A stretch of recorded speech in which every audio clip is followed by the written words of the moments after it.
Welcome back. So the Federal Bureau of Investigations in the United States is offering a $5 million reward for anyone who can give them credible information that will lead to the arrest of cryptocurrency scammer Ruja Ignatova, infamously known as CryptoQueen. Ignatova is believed to have defrauded millions of investors out of $4.5 billion US with OneCoin, a fake cryptocurrency scheme.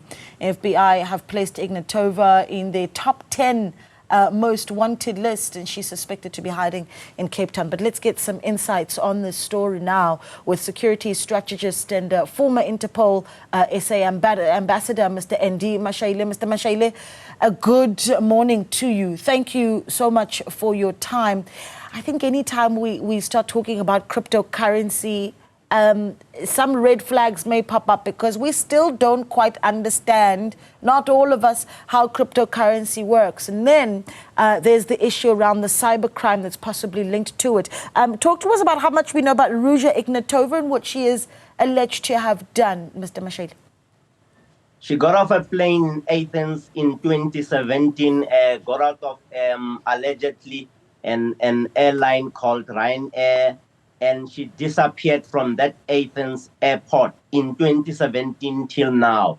That particular person is one of the dangerous people who might have caused us to be on the grey list from a money laundering point of view, Osna lady, because the cost and scope of their filthy business scamming people worldwide in that OneCoin Ponzi scheme. Some of the people in this country invested in that scheme. So the money that would be transferred from one point or the other on the dark web, which is where this woman operates with her accomplices, including her brother who was arrested, who was left behind to run the operation when she disappeared, use the deep web and dark web, the cyber, the digital space to commit crime. And yes, Ausna lady, we have also learned that the FBI, the Homeland Service, Homeland Security, Secret Services, and many of them, including our own wonderful DPCI, are scanning the landscape to ensure that she gets nabbed and she goes and stands trial in the US. Yes, it has come to our attention, those of us who are doing research in the security space, that she might be hiding in Cape Town. Sure, there's a lot to talk about now, because I'm seeing here, and you're talking about efforts now by the US to bring her in, but I'm realizing now that even the UK on her tail with a court in the United Kingdom ordering that her assets globally be frozen, that not just hers, but certainly the OneCoin associates. So this is a matter that's being looked at by authorities in various countries, Mr. Mashaile. Yes, ma'am. Herself and her partner, Mr. Greenwood, and as well as the brother who became the de facto CEO when she disappeared. Globally, they have been moving money, Osna lady. They have been involved not only in scamming poor people who have invested their lifetimes, the old people who, and the pensioners, those who have gone on pension, took their money, invested in that useless coin scam that made them lose 4.5 million, have assets worldwide, and they have been using the dark web to conduct their business, like it's happening in our country. We see people opening up spaza shops, and the law says you must have 5 million to open a business if you are a foreigner, but we're not seeing that coming out into some of these things that have cost us pain. Now, you're going to say to me, how are these people, including the Ignatovas of the world, operate? Money gets deposited into the deep web and dark web space, converted into cryptocurrency, whether it's Bitcoin or many of these useless cryptocurrencies. It flashes in this side of the world, and when you want to do arrest, like you are doing arrest and closing down spaza shops, that money gets thrown once again into the deep web and dark web space. It goes back to the countries that are responsible for businesses that are happening here. Money laundering, perfect operation. Sure. I'm seeing that the Daily Maverick also reporting on German police talking about clues that Ruja Ignatova may be in South Africa. But there have been so many stories around where she could be, even allegations that she might have been murdered at sea, allegations that while in South Africa she may have even gone the route of plastic surgery to change her image. I mean, it's almost movie-like, this storyline. Remember, people like Ruja have got money like black people, or should I say they've got money like dust, and they can do anything and everything, from the officials to their physical appearance.